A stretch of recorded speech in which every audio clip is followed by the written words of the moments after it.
Nothing but a Stockton, David. Two birders going fucking crazy. I mean, actually, I had a question asked to me by Amber, one of our campmates, and she asked why isn't there not a lot of more African Americans here?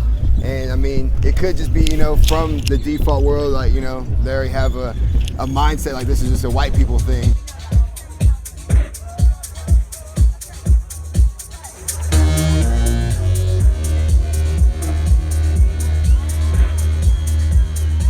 Whenever something is framed as being culturally significant for any ethnic group to be excluded, I knew I had to go. I personally wasn't comfortable knowing that people felt like going somewhere where they could truly be free was devoid of black people. That just does not feel right. It's like, wait, how? It's almost like these movies where in the future it's utopia or whatever, and it's just there's no people of color. It's very odd. We believe they're like zones for us to be in. They're places we're to be, places where we're not to be. And if we don't see people who look like us or feel like home, and if it doesn't feel safe in some kind of psychological way, then folks don't show up. In the national parks, created a history where people of color did not feel safe or wanted out in the American wilderness. And that also has a psychological effect that even when those spaces open up, there is a hesitancy or a fear of going into those spaces. I've heard people say, why am I going to go to the desert surrounded by white people without a certain kind of protection or, what can happen? And my first year at Burning Man was 2002. At the end of Burning Man, there was the ritual burning of the man. This huge inferno rises up. As I was dancing around the fire, I had this one moment. I was scared. I thought that the almost all-white crowd that was nearly all drunk or high were going to throw me in as a joke into the fire. I have to ask myself, why did I have that thought? And I realized because the history that I was coming from is that when white people start getting happy or have fun or get drunk, and that they act out in racist ways. if something goes down, the whole drug thing, if something goes down and you're black, are you going to be targeted?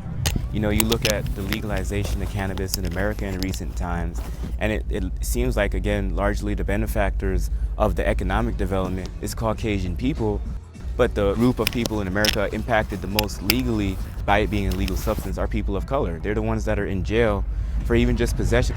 Why would you want to try psychedelic substance when you are aware of the consequences from a relatively benign substance like cannabis? Like MDMA and LSD and psilocybin have a tendency to have more severe legal punishments. So that's already a no-go, especially for a person that's already socially conservative. It's like, why would you mess with that, you know? Why would you put yourself at risk for danger from the system at large?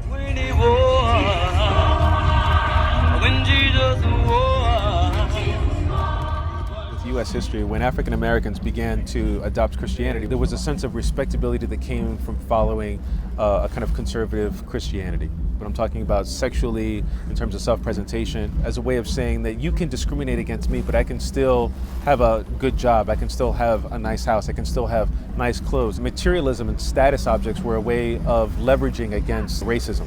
When you're faced with that history of respectability politics, that can get in the way of people experimenting with radical self-expression that you see here at Burning Man, where people are naked, people are getting body paints, people are kissing and meeting and strangers and doing radical expression and making body humor and jokes and creating art and just the silliness, all of it, which is the magic and beauty of Burning Man. But it may be hard when you're coming from a background where respectability politics was either a way of saving your life or it was a way of critiquing your life.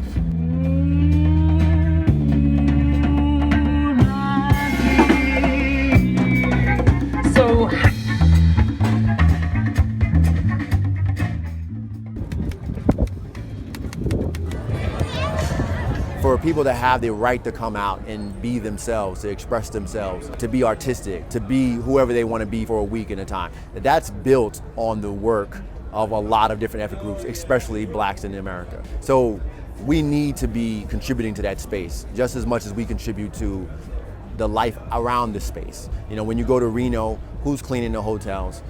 Who's working at the diners, the gas stations? Who's washing your car? Right? When you fly the planes, who's unloading your luggage? We're often encouraged to think about racism as either using certain words or killing someone, and that's the only way that you understand it. And it's really more about power. And one of the ways that it's about power is that it convinces Black people that our lives are only valued in what we can produce and how hard we can work. And this is very touching for me because my father actually died while he was working, and he'd always had 2 or 3 jobs. Even though he was a teacher and assistant principal, he never got to rest. He just worked until he dropped dead.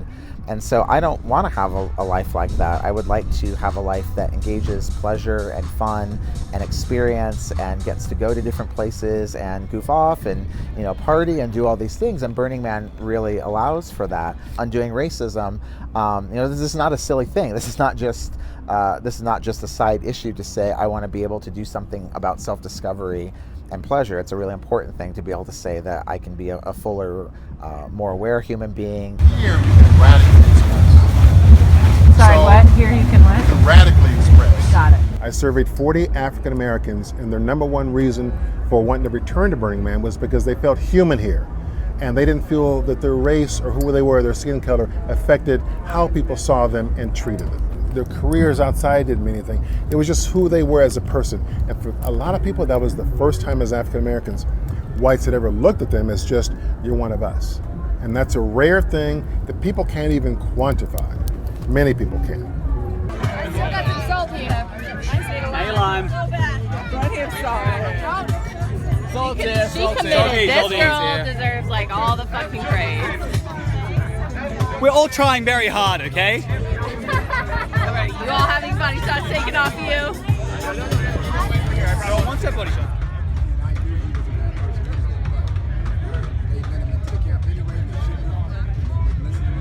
You can do anything, try anything without having the repercussions that will hit you in the regular default world, because you're always judged. People are always judging you by what you say, what you do, how you act, how you dress, what you look like. And here, none of that most of the time really won't matter, because you're here, you're dusty, you're a burner. Back at home, I live in Berkeley, and it's very normal for me, even though I think I look like a nice person, doesn't matter, like, but I'm still, Black. Walking around town where people are obviously scared of me, I still get followed if I go into a normal shop. And it's not just they're following everyone, it's very obvious that it's racially motivated. And here, it was just wonderful because I just felt comfortable immediately, where I just felt very kind of accepted, and I didn't feel like anyone was sketched out by me for no reason like it is back at home. So that was really empowering, just to feel really free. When you walk down the street, people embrace you. Hi, how are you? Welcome you. Hugs in the corner. Everybody loves each other. And I mean, being in a place where all people do is preach and spill and spew and give love, like, where else would you want to be? I love it.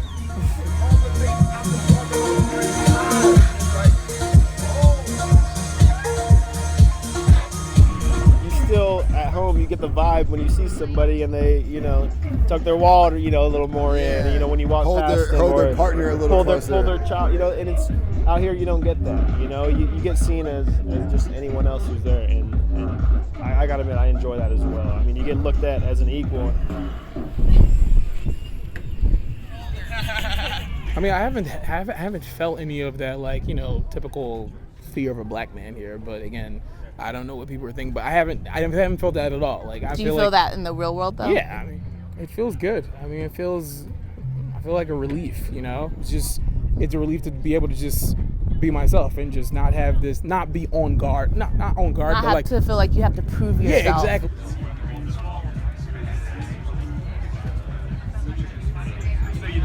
I feel less of a threat here than I probably do even in like Harlem, where I live. It's kind of surreal. It's not real life. It's an escape.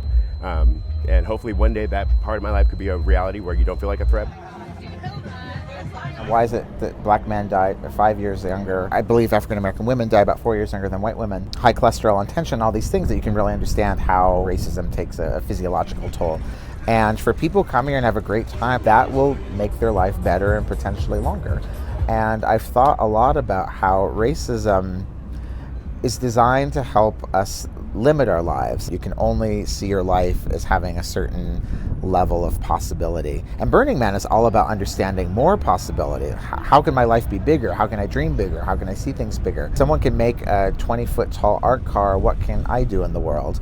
And so in a way, it's sort of it offers the opposite approach to living than racism does. It helps you to understand that your thinking and your living can be bigger than they are. And so that, I think, is a real gift.